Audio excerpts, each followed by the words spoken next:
இரு இயேசுவில் அன்புக்கு உரியவர்களே, விண்ணரசை சொந்தமாக்கிக் கொள்ள வேண்டும் என்ற உன்னத வாழ்வுக்காக மண்ணுலகில் பயணம் செய்யும் நாம், பயணத்தில் வரும் தடங்கல்களை தாண்டி நல்ல தடயங்களை பதிக்க வேண்டும் என்பது இன்றைய முதல் அழைப்பு.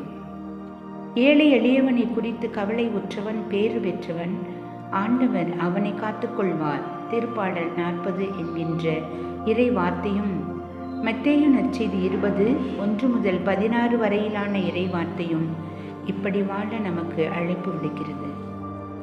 உவமையில் கூறப்பட்ட நிலக்கிழார் பணியாட்களுக்கு ஊதியம் நிர்ணயித்து வேலைக்கு அனுப்புகிறார். தான் சொன்னபடியே நீதியோடும் நேர்மையோடும் உழைப்புக்கான ஊதியத்தை அவரவர்களுக்கு பேசியபடியே சரியாக கொடுக்கிறார். இதில் எந்தவித குறையும் இல்லை.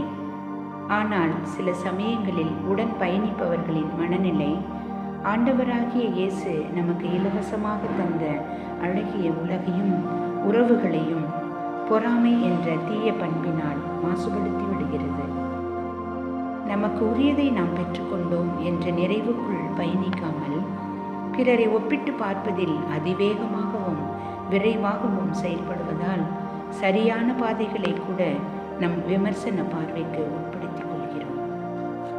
உவமையில் இடம்பெற்ற நிலக்கிழார் காலை தொடங்கி மாலை வரை தெரு ஓரங்களில், சாலை ஓரங்களில் வேலை கிடைக்கவில்லை என்றும், யாரும் வேலைக்கு கூப்பிடவில்லை என்றும் காத்து கிடந்து சோர்ந்து போன எல்லோரையும் மனசு நிறைய மனித நேயத்தை நிறைத்து கொண்டு, நீங்களும் என் திராட்சை தோட்டத்திற்கு போங்கள், நீங்களும் என் திராட்சை தோட்டத்திற்கு வாருங்கள் என்று அழைத்து அவர்களுக்கும் சமபங்கு ஊதியம் வழங்கும் நல்ல தலைவராக செயல்படுகிறார்.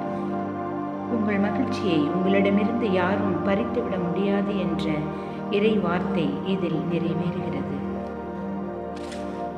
நாம் வாழும் பூமியில் காற்றும் தன் பயணத்தை என்றுமே நிறுத்தி கொண்டதில்லை. பூமியும் தான் சுற்றுவதை எதற்காகவும் யாருக்காகவும் நிறுத்துவது இல்லை. வானத்தை போல மனம் படைத்த நிலக்கிழார்கள் இன்றும் இன்னும் நாம் வாழும் பூமியில் வாழ்ந்து கொண்டுதான் இருக்கிறார்கள். மனிதம் மரணிக்கவில்லை, மனித நேயமும் மாண்டு போகவில்லை. இன்னும் இவைகள் ஜீவனோடு பயணிக்கிறது என்பதுதான் உண்மை. நாமும் எளியவர்களையும் யதார்த்த சூழ்நிலைகளையும் எளிய மனதோடு சந்திப்போம். நீதியையும் நேர்மையையும் நேசிப்போம். மனித நேயத்தை சுவாசிப்போம். கண்களில் கருணையை சுமப்போம்.